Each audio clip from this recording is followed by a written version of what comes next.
Madame, Monsieur, bonjour. Eh bien, ravi de vous retrouver ici dans le salon de Canal et compagnie, comme chaque jour de la semaine.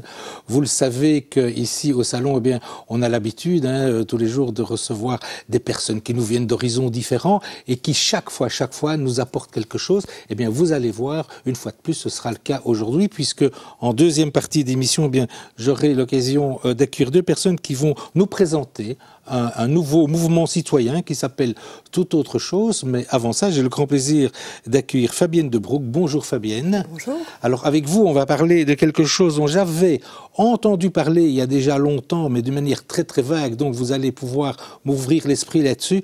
Il s'agit de mind mapping. C'est quoi ? Dites-moi un petit peu. C'est pour ça que vous êtes ici aujourd'hui sur ce plateau, c'est pour nous ouvrir les yeux là-dessus sur une technique assez intéressante, paraît-il. Alors, de quoi s'agit-il? Alors, le mind mapping, c'est une représentation graphique de sa pensée sous forme arborescente. Ah. Avec des ramifications pour signifier les relations entre les idées. Donc, c'est un schéma centré. Donc, on part d'un centre et on a des branches principales et puis des sous-branches. Et donc, c'est quelque chose qui va structurer notre pensée, puisque notre pensée fonctionne par association d'idées. Donc, notre pensée a tendance à aller dans tous les sens.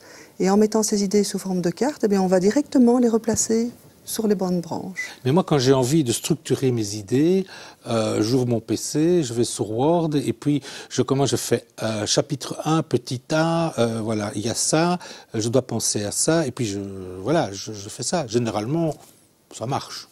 Oui, mais est-ce que ça veut dire que tu as toutes tes idées du A qui viennent en même temps? Non. Non, mais justement. Non. En fait, le mind mapping, voilà, quand on a une carte, par exemple, là, on a les branches principales avec déjà des noms de mis sur les branches principales, sur un projet, par exemple. Pour que tout le monde comprenne, vous avez apporté pas mal de schémas. Moi, je propose tout de suite d'en découvrir un. Voilà un bel exemple ici. Ça, c'est un exemple de mind mapping. Oui. Il raconte quoi? Alors ça, c'est l'organisation d'un voyage scolaire. Donc on voit, le voyage scolaire est au centre. Et donc on a la première branche, parce que ça se lit en fait comme les horloges, comme une horloge. Donc on commence à 1h. Où est-ce qu'on va partir? À Ans-sur-Lesse. On voit qu'on part à Ans-sur-Lesse. Quand ça? Le 28 septembre. Comment est-ce qu'on va y aller? Qui va nous accompagner? Quelles sont les activités qu'on va faire? Qu'est-ce qu'il faut prévoir pour le repas? Et les choses qu'il y a à apprendre. Et ça veut dire qu'en visualisant un schéma comme celui-ci, on va retenir plus facilement tout ce qu'il faut faire pour que ce projet se concrétise? Oui. En plus, ça va augmenter la mémorisation. Ça va augmenter la mémorisation, d'abord parce qu'on ne travaille qu'avec des mots-clés. En fait, dans un texte, il est prouvé que seulement 10 à 20% des mots sont utiles à la compréhension du texte. C'est vrai que parfois, on a pas mal de mots qui finalement ne servent à rien. Non. Voilà. Et donc, sur la carte, on va reprendre ces 10 à 20% de mots-clés uniquement. Donc, on n'aura déjà plus qu'à retenir les mots-clés. En plus, il y a des couleurs. Le cerveau adore les couleurs. Il y a des pictos, des images qui vont nous aider à mémoriser. Parce qu'avec l'image, on va directement mémoriser dans la mémoire longue. Et puis, par rapport à la mémorisation, il y a encore quelque chose de fort important, c'est la disposition spatiale. En fait, le cerveau retient la relation avec les emplacements spatiaux. C'est par exemple, on est dans sa cuisine et admettons qu'il manque du lait. On descend à la cave pour aller en chercher, et arrivé dans la cave, on a complètement oublié ce qu'on a cherché. Et c'est et c'est quand on remonte dans la cuisine que c'est du lait qu'il faut.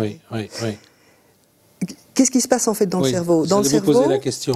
Dans le cerveau, voilà, il a encodé qu'il manquait du lait. Et en fait, dans notre cerveau, c'est comme si chaque mot, chaque idée, c'est une boule et il y a plein de liens. Et un lien qui est fort puissant pour le cerveau, c'est justement l'emplacement spatial. Donc le cerveau a encodé qu'on était dans la cuisine. On descend dans la cave, il n'y a rien qui se passe. Par contre, on revient dans la cuisine. On repense au lait. Voilà, les deux sont liés. C'est l'association du lieu et de l'objet, en fait. C'est ça. C'est la méthode des Loki de l'Antiquité. Voilà. Où on associait à un lieu. Il y a moyen de retenir énormément de choses simplement en les associant à des lieux, à divers endroits d'un lieu qui nous est connu. D'accord. Et donc, si je vous entends bien, en fait, c'est une technique qui, quelque part, est très visuelle. Et ça veut dire que notre cerveau retient plus facilement une image que des mots qui sont couchés sur une feuille de papier? Oui. Ça, c'est prouvé. Oui, absolument, c'est prouvé.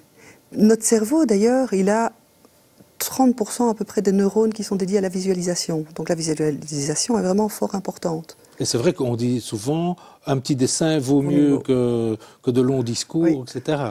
En fait, oui, parce que ça aide en plus à la compréhension. D'accord. Oui. Alors dites-moi un peu, cette méthode mind mapping, elle est née où? Comment? Qui a mis ça au point? À quelle occasion? Oui, j'ai envie d'avoir un petit peu d'histoire là-dessus. C'est Tony Buzan qui en a parlé et qui a formalisé les règles. Et Tony Buzan, à l'époque, il était étudiant, c'était en anglais, il étudiait la psycho. Il était un peu dépourvu devant tous les syllabus qu'il devait étudier. Alors il s'était dit, c'est pas grave, je vais aller à la bibliothèque pour trouver un bouquin, pour voir comment je peux étudier plus facilement. Et donc il s'est rendu à la bibliothèque, mais là, pas de chance, il n'a pas trouvé de bouquin là-dessus. Il a bien trouvé des bouquins d'anatomie sur son cerveau, mais pas sur comment faire pour apprendre plus vite. Donc c'est un sujet qui l'a intéressé, évidemment, il a travaillé avec des apprenants. Et de là, il a découlé les règles du mind mapping. Mais en fait, ces règles, c'est plutôt une modélisation qu'il a faite, une modélisation de choses qui existaient depuis bien longtemps. Si on remonte, la manière de présenter comme ça des informations sous forme arborescente ou de forme radiale, on trouve ça au Tibet sur des tankas qui datent de 2000 avant Jésus-Christ. Ah bon? D'accord. Ouais. Donc, le fait de vouloir déjà mettre ces idées en ordre de manière graphique... Oui. C'est pas du tout récent. C'est pas du tout récent. Ah non, non, non, c'est pas du tout récent. Antiquité, Moyen-Âge, on le faisait régulièrement aussi. Et puis le problème, si je peux dire, c'est que l'écriture avec les livres sont arrivés. Et avec l'écriture, c'était impossible de mettre des dessins. Et puis il y a eu un veto aussi du clergé. Pour eux, c'était dangereux de faire de la visualisation. Bien sûr, évidemment.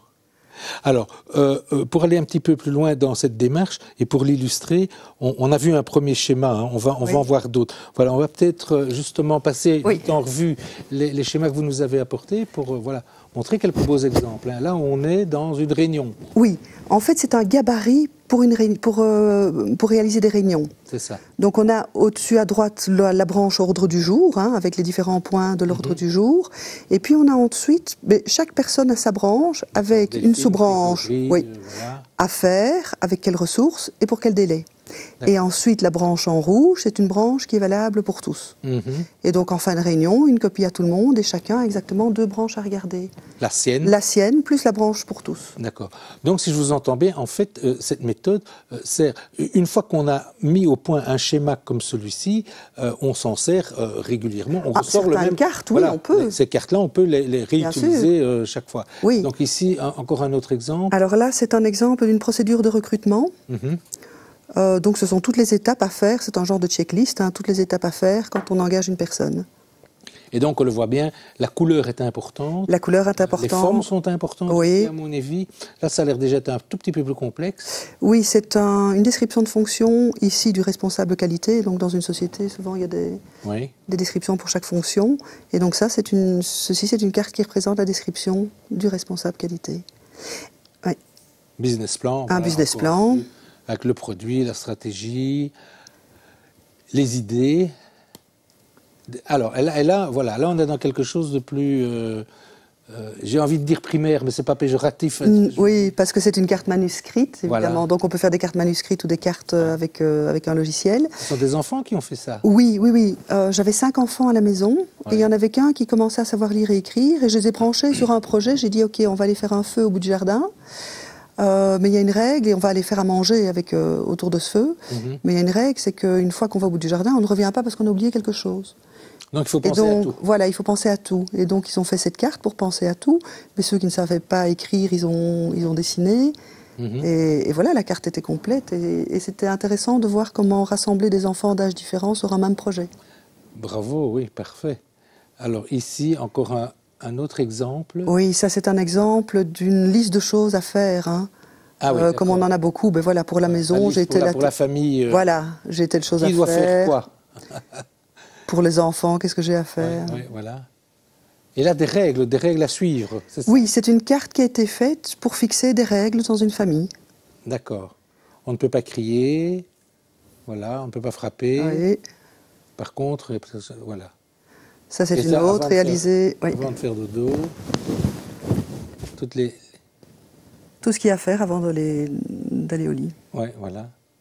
Alors là, ce sont les genres littéraires, là, c'est tout à fait différent. Oui, ça c'est une carte, c'est le genre de carte qu'on réalise en coaching scolaire, donc quand on travaille avec des apprenants en difficulté.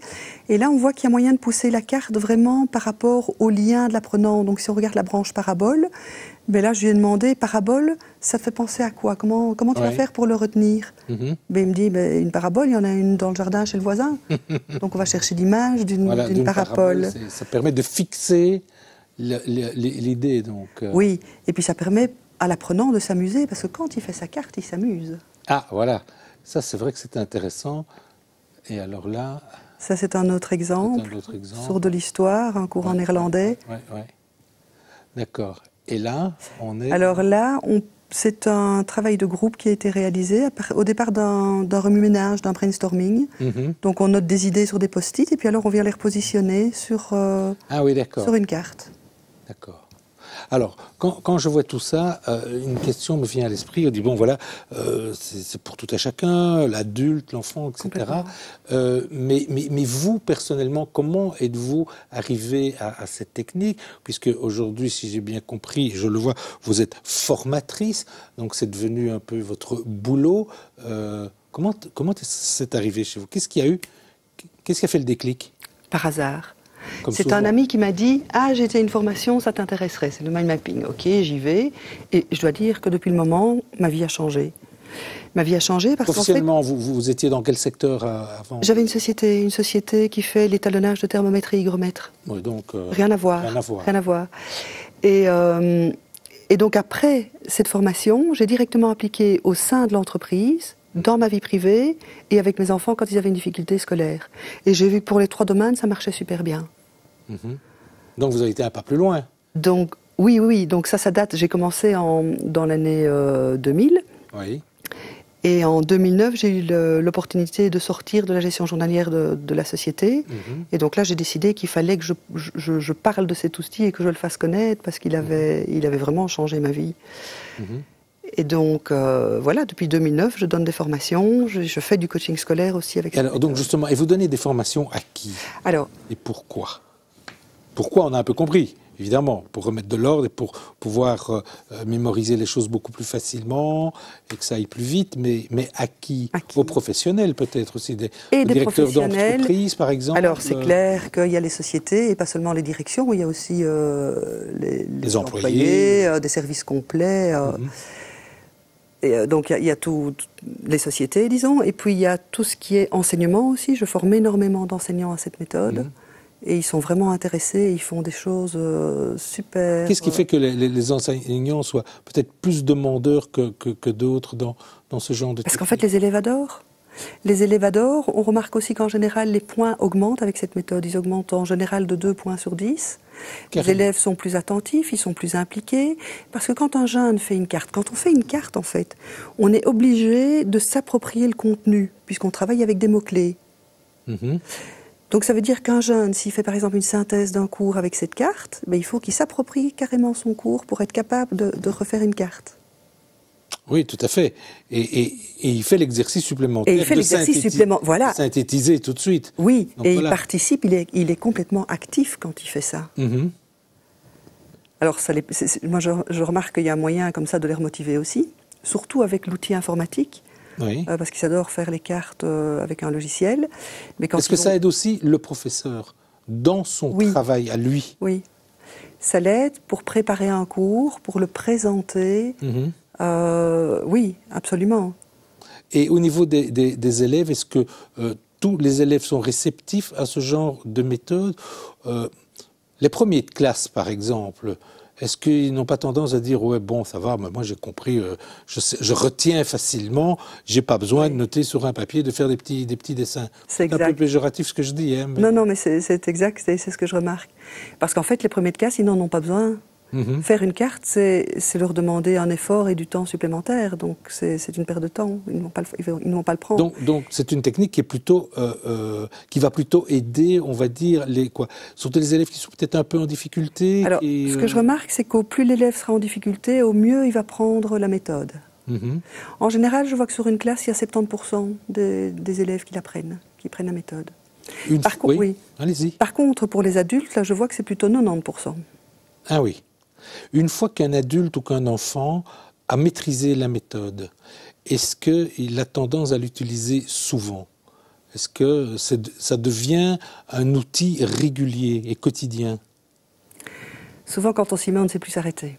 Ah, carrément. Oui. C'est ça qui vous a séduit dans la chose. Oui. Et est-ce qu'on ne risque pas de tomber dans un travers, que pour des choses même toutes simples, on ait besoin de faire un croquis? Mais il faut et de peut-être... Moi, quand je forme à la méthode, par exemple... On ne va pas faire un croquis pour dire je sais que chaque matin, quand je me lève à telle heure, je dois passer sous la douche, je dois me laver les dents, et puis je dois m'habiller. Non, il faut faire la carte à partir du moment où la carte nous rapporte quelque chose. Nous rapporte quelque chose, voilà. Exactement. Et si jamais on essaye de faire une carte sur un sujet et que ça ne nous rapporte rien, ben qu'on arrête de faire la carte. Voilà, c'est ça. Et donc, on retient bien que cette carte, et c'est très important de le rappeler, des formes et des couleurs. Oui. C'est vraiment ça qui est important. Oui. Alors, dites-moi un petit peu, aujourd'hui, cette méthode, elle a du succès? Oui. Elle a du succès en entreprise, elle a du succès dans les écoles. Est-ce qu'elle commence tout doucement à s'imposer dans les écoles? Comment ça se passe? Parce que personnellement, c'est vrai que j'avais entendu parler de ça, mais il y a longtemps, mais... Quand j'ai commencé, c'était vraiment très très rare qu'on en parlait, en tout cas dans le milieu scolaire. Et je dois dire que ces dernières années, ça bouge vraiment très fort. Mais plus au niveau des instituteurs, des professeurs, ou plus du côté élève, ou à la fois les deux? Non, au niveau des enseignants. Des enseignants? Oui, au niveau des enseignants. Il faut dire aussi qu'en tout, j'ai formé 2600 personnes, dont une majorité d'enseignants. Ah oui. Donc ça bouge bien. Ça veut dire que quoi, quelque part, au départ, les enseignants avaient un manque à ce niveau-là? Oui, ils ne connaissaient pas. En fait, dans leur cursus, ils en parlent en général 2 heures. Mais en 2 heures, c'est pas assez que pour s'approprier la méthode. Parce que le pas qu'on doit faire pour passer à cette méthode, c'est vraiment un pas de géant. Parce que ça veut dire qu'il faut abandonner le système linéaire pour passer à la carte. Et le système linéaire, on ne l'a jamais remis en cause. Tout le monde a foncé dans l'écriture parce que c'est tout à fait normal. Et ici, justement, il faut abandonner l'écriture pour passer à la pensée visuelle. Est-ce qu'on peut abandonner l'écriture quand on a, par exemple, un discours à préparer? Oui. Et ne le faire que sous la forme du mind? Et justement, c'est génial parce que vous n'aurez que les idées principales.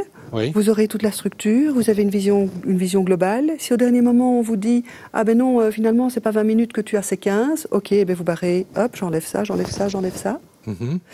Et le fait de l'avoir fait, et d'avoir mis éventuellement des couleurs et des pictos, va faire que vous allez avoir la carte en tête. Ça veut dire que c'est une technique qui permet à chaque instant, par un simple coup d'œil, d'avoir vraiment l'ensemble. Oui.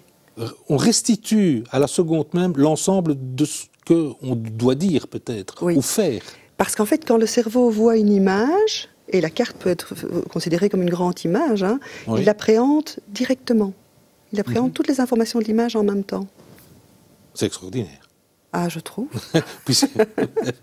Mais écoutez, vous avez des projets par rapport à cette méthode-là? Vous continuez les formations en entreprise, dans l'enseignement? Oui, je continue et j'ai d'autres horizons, j'ai des collaborateurs aussi pour encore former plus. Oui. Et dans d'autres horizons que l'enseignement et l'entreprise? Anciennement, entreprise et en coaching scolaire, donc ce sont les apprenants en difficulté. D'accord. Eh bien, écoutez, on vous souhaite bonne chance. Merci beaucoup. Merci de nous avoir ouvert l'esprit sur cette technique. On va créer une petite pause musicale. Moi, j'en suis encore à l'écrit pour le moment, mais donc je vais changer. Je disais donc petite pause musicale et puis 2 nouveaux invités pour nous parler d'un mouvement citoyen qui s'appelle Tout autre chose. À tout de suite.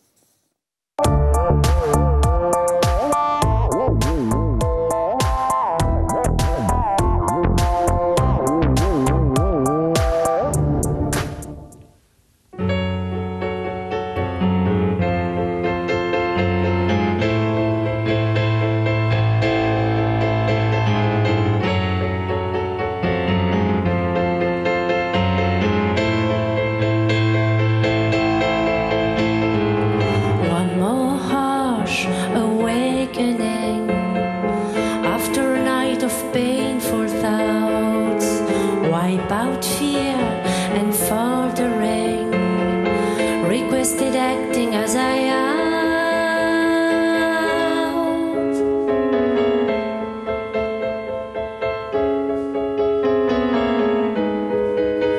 Through ignorance of my silent sorrow, no, my life is not for sale. Only the leaves of it you can borrow. No longer love's a fairy tale.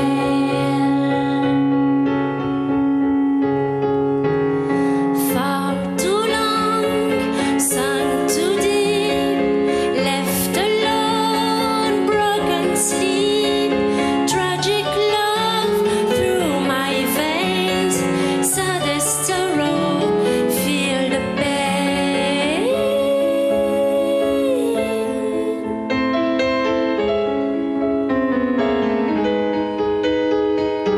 Going on my weakness space, facing darkness with a grin.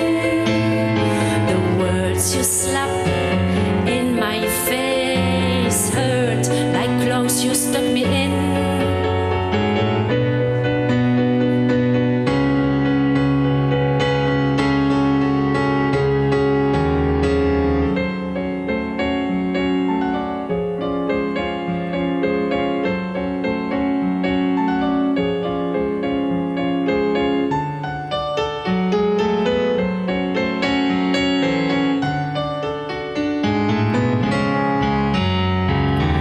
Looking for my wrinkled smile, staring eyes make me glow.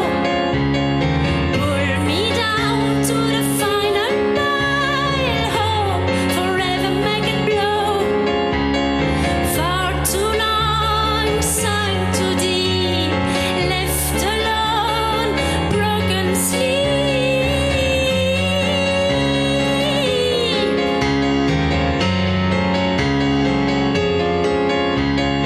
Tragic love through my veins, saddest sorrow, feel the pain.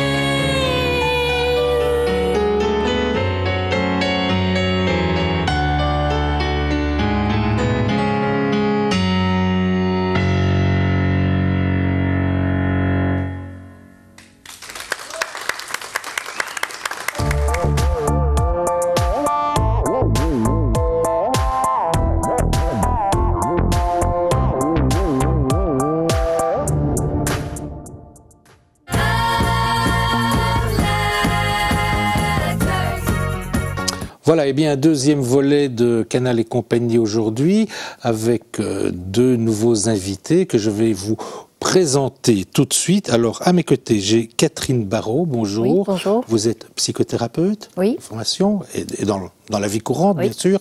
Et à vos côtés, René Georges, qu'on a déjà eu l'occasion de recevoir une première fois Bonjour. ici sur le plateau pour nous parler d'un super événement qui s'est déroulé à Bois de Villers, hein, c'est ça? Rappelez-nous, c'était quand? C'était au mois d'octobre. Un Ça s'est bien festival, passé? Un événement très très bien, magnifique, On extraordinaire. rappelle que vous êtes metteur en scène, vous êtes également comédien, acteur.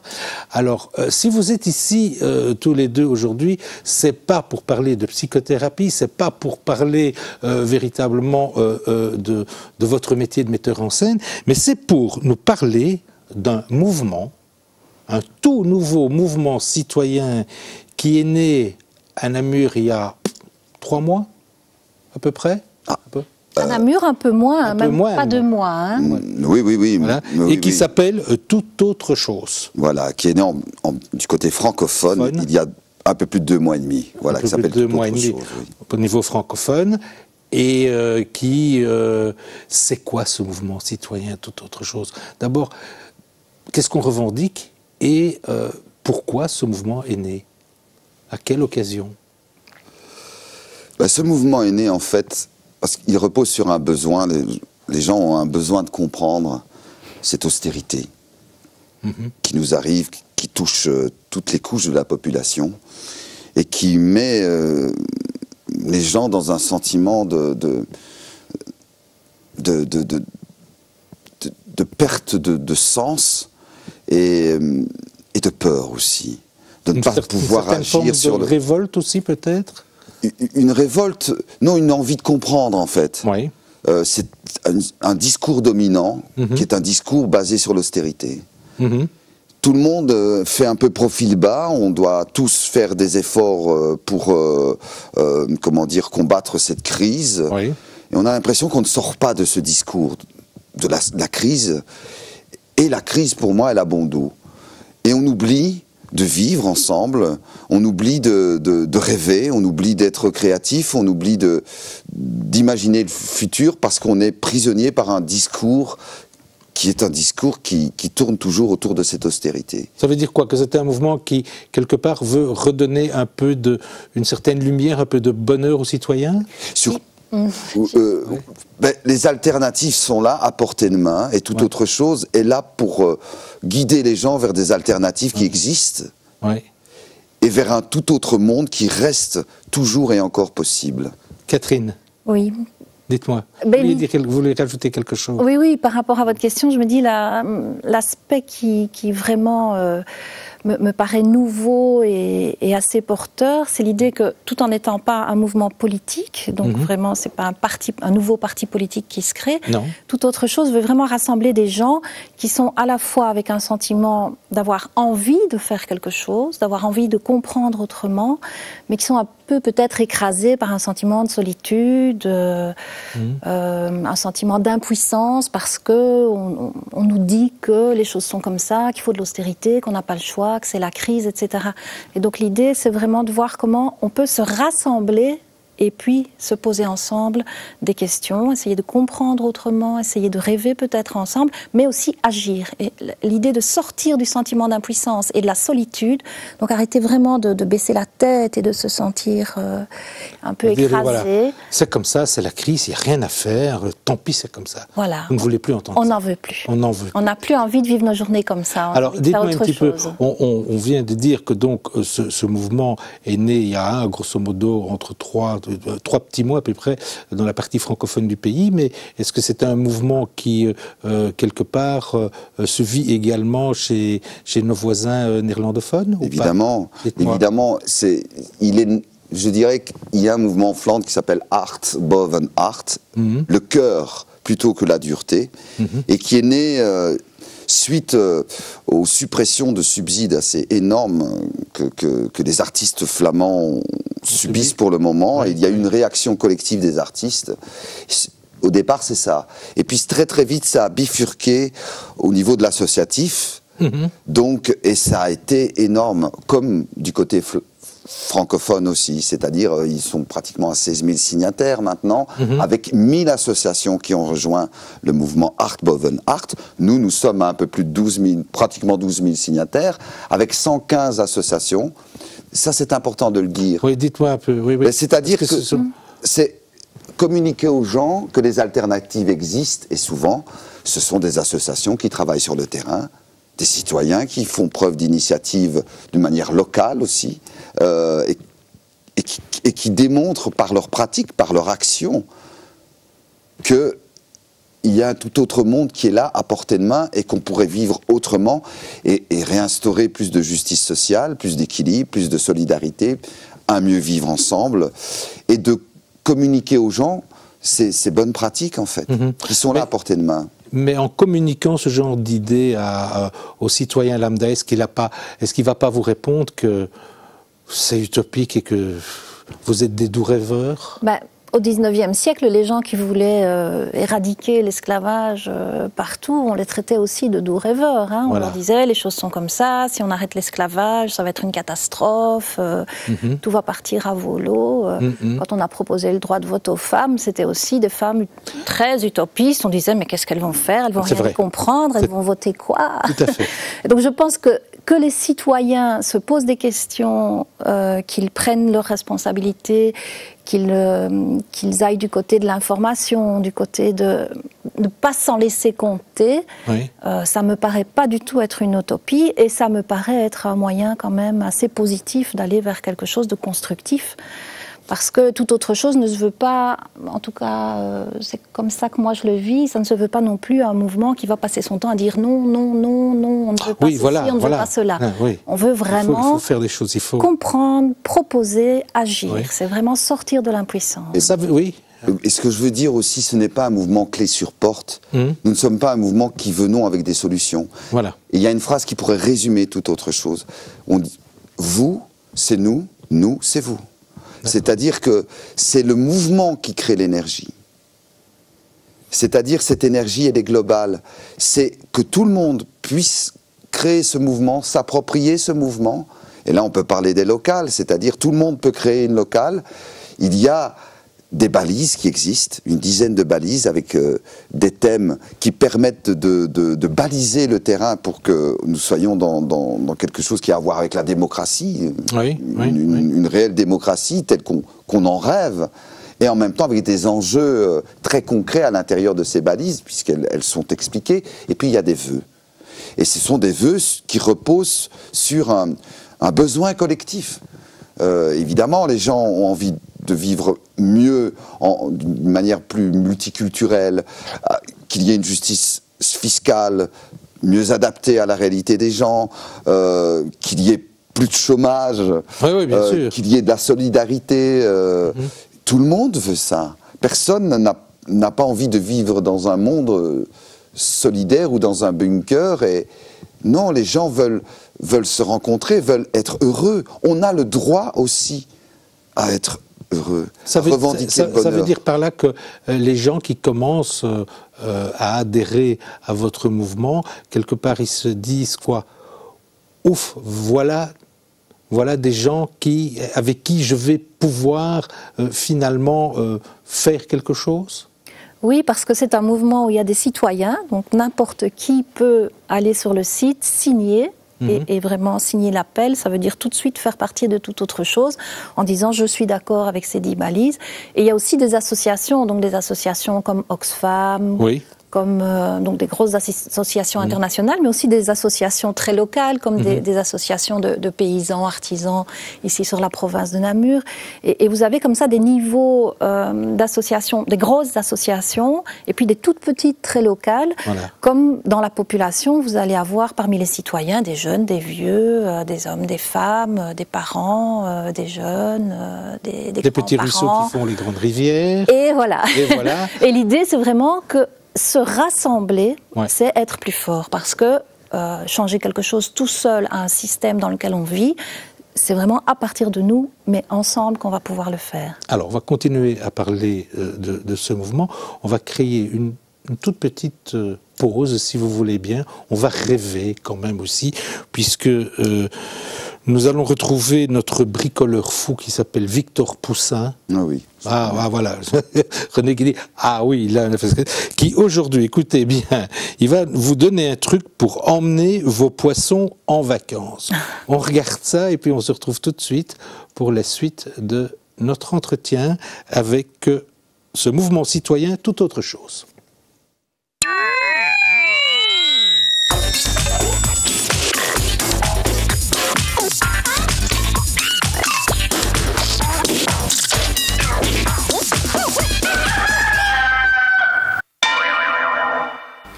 Victor Poussin, bricoleur. Lorsque vous allez en vacances au bord de l'eau, vous auriez bien voulu emmener vos poissons. Afin de remédier à cela, il y a une seule solution. Vous récupérez une bouteille d'eau de fontaine à eau comme ceci, que vous remplissez à peu près à la moitié. Ensuite, vous introduisez vos poissons à l'intérieur et hop, vous obtenez un aquarium de voyage tout à fait original. Une fois que vous êtes arrivé sur place, vous installez l'aquarium, comme ceci. Ensuite, vous prenez un tuyau d'aspirateur à laquelle vous aurez préalablement installé une petite épuisette, comme ceci. Il vous reste alors d'aller tremper l'épuisette dans la rivière et l'autre morceau de tuyau, vous le branchez sur l'aquarium, comme ceci. Ainsi, vos poissons pourront pendant la journée aller se faire une petite promenade dans la rivière. Et le soir, il suffit de les faire rentrer dans le tuyau, hop, comme ça, et de rentrer l'aquarium, comme ceci. Et n'oubliez pas de déclarer, c'est moi-même que je l'ai transporté tout seul avec les fiches de Tonton Victor.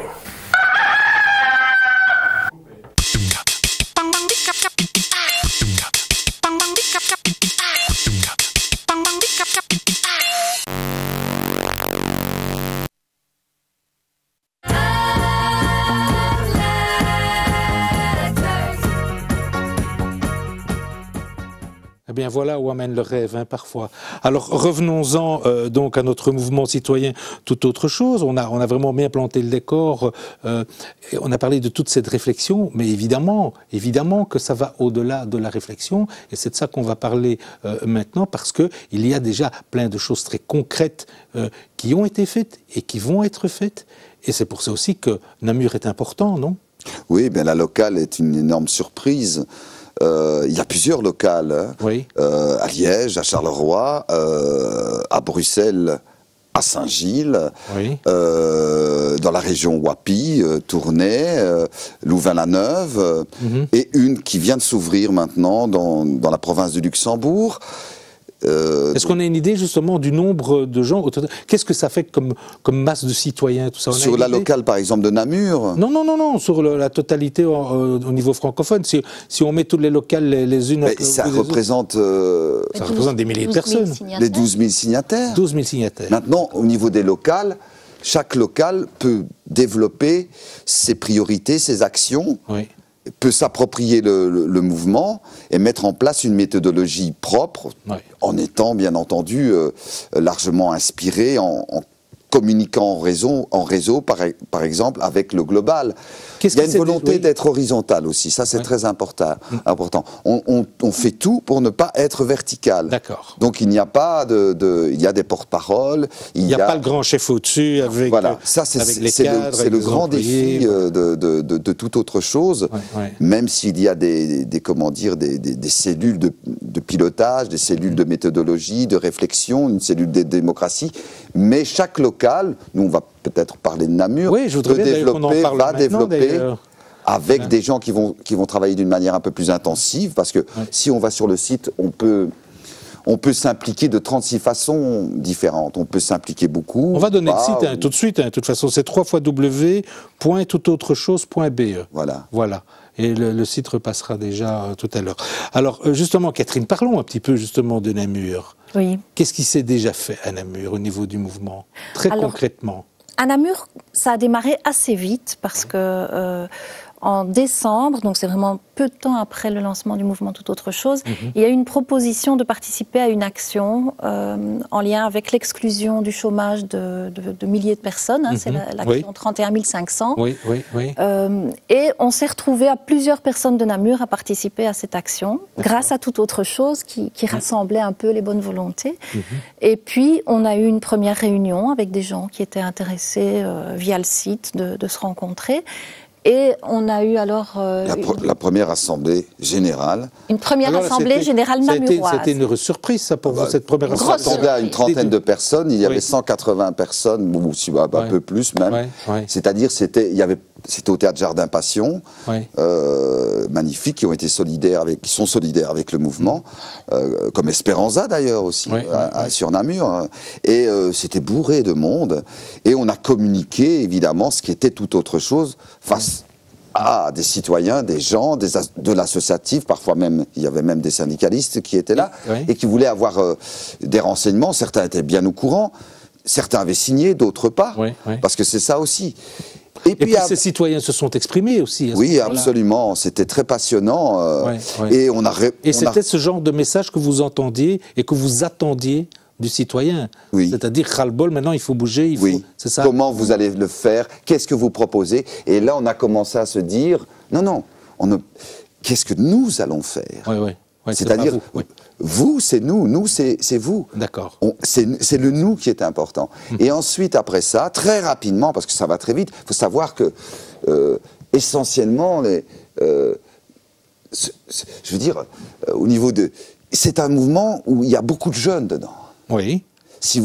Il y a eu cette première grande assemblée générale où d'une manière assez collégiale, plénière, etc., on l'a pas fait à Bruxelles, on l'a fait à Namur, et toutes les locales se sont déplacées à Namur, à l'université, dans une université, et là, c'était encore, il y avait 480 personnes, et le travail a commencé, c'est-à-dire que des ateliers sur base des 12 vœux, à peu près, des 12 horizons de toute autre chose, inspirés aussi des 10 balises, 11 ateliers ont été menés, donc ces 480 personnes sont parties dans des ateliers avec des modérateurs, avec des rapporteurs.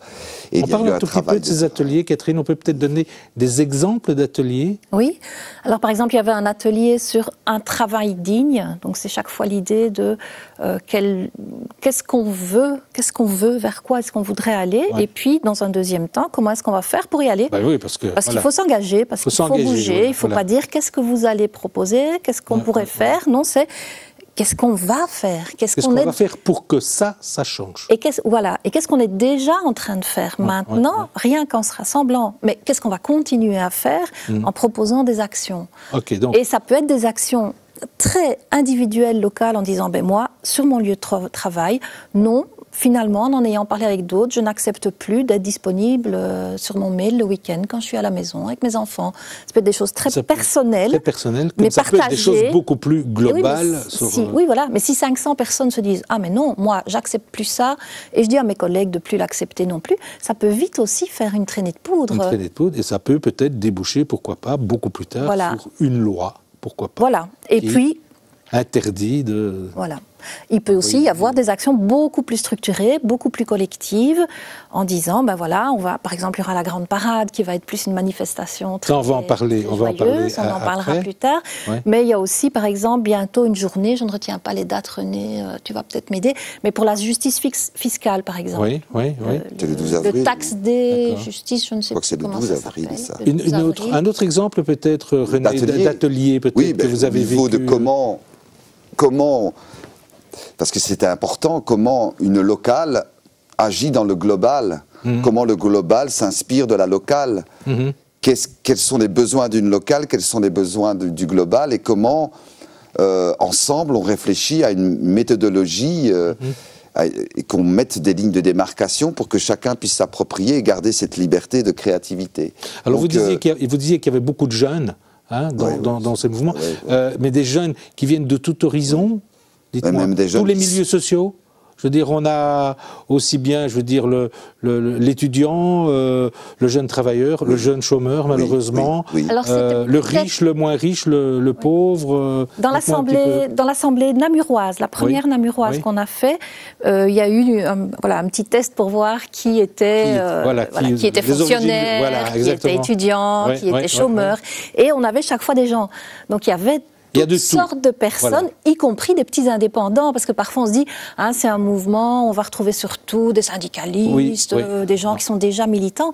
Non, je veux dire, un petit agriculteur, il peut être très concerné. Donc ce qui est encourageant, c'est que vous aviez une forme d'échantillon de notre société. Oui, mais pour être honnête, il manque les minorités. Et nous prenons conscience, puisque tous les procès-verbaux ont été relus et contractés et analysés. J'y ai travaillé avec d'autres, à plusieurs. On travaille, ça circule comme ça. Et on s'aperçoit que les minorités, surtout au niveau du multiculturel, par exemple, ne sont pas assez représentées. Ça veut dire que évidemment, nous sommes un peu comme Podemos, un système qui passe beaucoup par les réseaux sociaux. On utilise très fort les médias.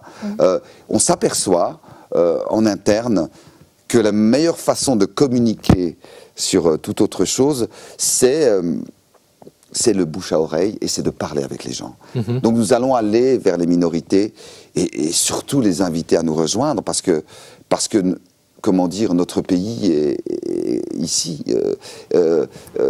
c'est pas un mouvement essentiellement blanc, ça doit être un mouvement de toutes les couleurs. Mais je pense que la grande parade, Catherine va en parler, mais cette grande parade va montrer que toutes les couleurs, toutes les origines, que l'aspect multiculturel va être très très présent lors de cette grande parade.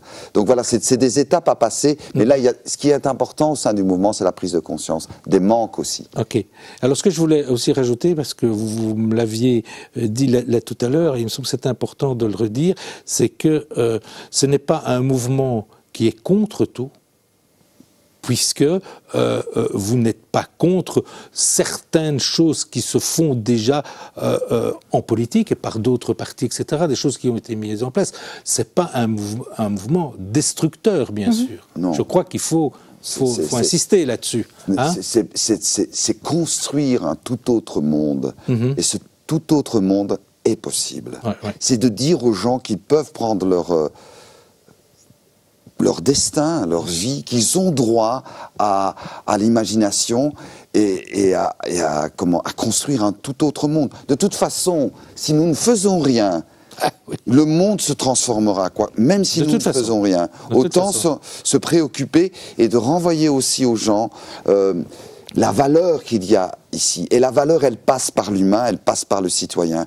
Et ils sont des tas, ici en Belgique, à faire des choses énormes et magnifiques qui peuvent changer notre quotidien. Et là, on va le voir, dans pas longtemps d'ailleurs, puisque dans peu de jours, je crois que c'est le 29 mars, c'est bien ça? Oui. À Namur, il va y avoir... Non, pas à Namur. À Bruxelles. À Bruxelles, pardon, excusez-moi. Je suis sur Namur. Oui. À Bruxelles, gros événement. Oui. Dites-nous, Catherine. Donc ça, c'est la grande parade qui va avoir lieu le 29 mars à Bruxelles. Ça va être un défilé qui va s'organiser autour de, on appelle ça des blocs, mais c'est vraiment des groupes thématiques qui auront chaque fois une couleur, qui auront chaque fois un objet à détourner et une chanson à chanter. Donc par exemple, autour de la justice fiscale et des questions financières, on aura une couleur, je ne sais plus laquelle c'est, peut-être que c'est l'or. Oui, par exemple. Il y aura un détournement de billets de banque et puis on chantera la chanson d'Abba, Monnaie, Monnaie, Monnaie. Voilà, et il y aura un côté, je pense, très festif et très rassembleur au cours de cette grande parade. Sur la lutte contre la pauvreté, ce sera bien sûr le blanc, comme on a déjà l'habitude de le voir dans les journées de lutte contre la pauvreté. Le blanc, des parapluies, et je ne me souviens pas de mémoire de la chanson.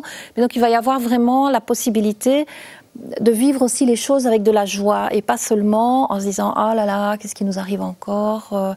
et de pouvoir sentir aussi, je pense que l'expérience vécue, de la possibilité d'être ensemble et de participer à un mouvement qui a du sens et qui va vers quelque part, on le vit aussi dans les contacts réels, dans les contacts humains.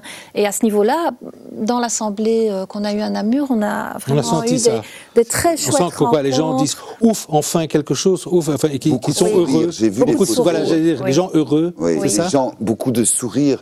Et c'est surtout, ils ont l'opportunité de dire ce qu'ils pensent. Alors, en même temps, on s'amuse bien, mais on est sérieux quand même, ça il faut dire. Mais aussi, les gens sont avec beaucoup d'espoir et ça peut parfois faire un peu peur parce qu'on n'est pas avec des solutions. Ah, et donc, vous n'avez pas les solutions miracles. Je reprends un peu votre question de tout à l'heure par rapport aux politiques. Aux politiques. Donc, on n'est pas contre les politiques. Non, on reconnaît que ces gens travaillent, ils font un boulot pas facile, ils gèrent des choses difficiles. Je crois que c'est important de le dire.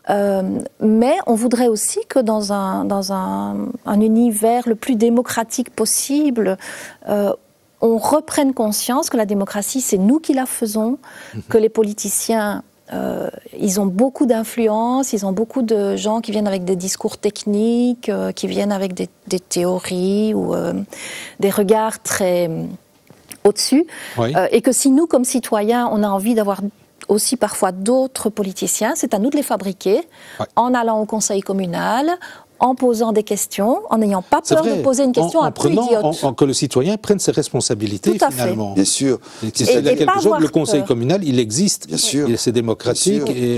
Et pas se laisser écraser par une phrase avec dedans des mots qu'on ne comprend pas, par exemple. Pareil, dans les groupes de travail, s'il y a des universitaires dans un groupe de travail, moi, je suis psychologue, je peux vous dire que l'économie, je n'y comprends pas grand-chose, mais si on me donne une information, je veux la comprendre. Il faut qu'elle soit vulgarisée. Et je ne vais pas me laisser écraser par des mots que je ne comprends pas. Il y a vraiment le souci. Et on peut donner un exemple. Là, beaucoup de gens ne connaissent pas, le traité transatlantique, qui est une urgence capitale pour l'Europe, qui risque d'être acté et qui aura une influence sur la planète d'une manière terrible.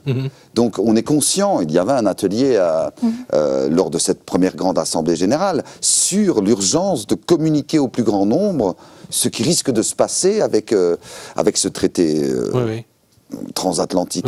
C'est-à-dire qu'on pourra juger comme ça, indépendamment de ce qui est officiel et ce qui est légal au niveau des tribunaux, des démarches commerciales qui iront encore plus dans le sens de l'inégalité et de la spéculation. Parce qu'on peut quand même le dire, sur cette planète, de plus en plus de pauvres et de plus en plus de milliardaires, paradoxalement. Ça veut dire qu'il y a il y a quelque chose qui est au niveau de la régularisation. En fait. Ouais. Il y a quelque chose, c'est déréglé, quoi. C'est déréglé, ouais. C'est complètement déréglé. Et je pense que l'homme politique est face à une machine qui est en train de s'emballer, et il essaie d'arrêter la machine, mais elle va beaucoup plus vite que lui. Très vite, puisque le temps va nous manquer. On va se prendre à rêver une minute. Le mouvement Tout autre chose, vous le voyez comment dans un an? Je vous réinvite dans un an ici. On va imaginer qu'est-ce que vous pourriez me raconter, me dire. Ou qu'est-ce que vous aimeriez me dire? On est vraiment tout au début, donc on est en train de se créer. C'est difficile. Votre question ressemble un peu à la question finalement des citoyens et des gens qui viennent dans le mouvement. Plus simplement, peut-être, quels sont vos espoirs? Alors là, les espoirs, ils sont sur le site de façon très claire. Ce serait qu'il y ait plus de solidarité, plus d'égalité, plus d'équilibre entre un temps de travail, un temps de loisir, plus de justice au niveau international aussi, parce que c'est un mouvement qui est à la fois très local, mais qui a de l'ambition au niveau international. Que les artistes soient reconnus comme des personnes qui ont une utilité et une grande importance pour notre bien-être, pour notre confort de vie. Pas uniquement en fonction de la possibilité de mettre de la pub devant ou derrière pour rentrer plus d'argent, mais que les artistes soient aussi des gens qui, au quotidien, soient reconnus. Enfin voilà, il y a tellement de choses. Je dirais que les gens se réapproprient l'idée de la politique. Voilà. Qu'ils prennent conscience qu'ils ont un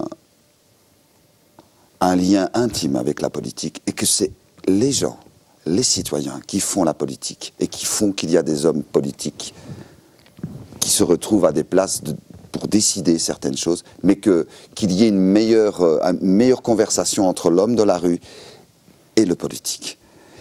Et que nous soyons effectivement plus solidaires et qu'on ait confiance aussi dans le fait de mettre des enfants au monde parce qu'on croit qu'un tout autre monde est possible, encore et toujours, et meilleur. Eh bien écoutez, moi je vous souhaite quoi? Une bonne parade en tout cas. Oui, merci. Merci en tout cas d'être venu sur ce plateau. Merci pour votre enthousiasme. À plus, sûrement. Merci à vous. Merci. Voilà, c'est ici qu'on va se quitter. On vous souhaite à toutes et tous une bonne fin d'après-midi et à très bientôt.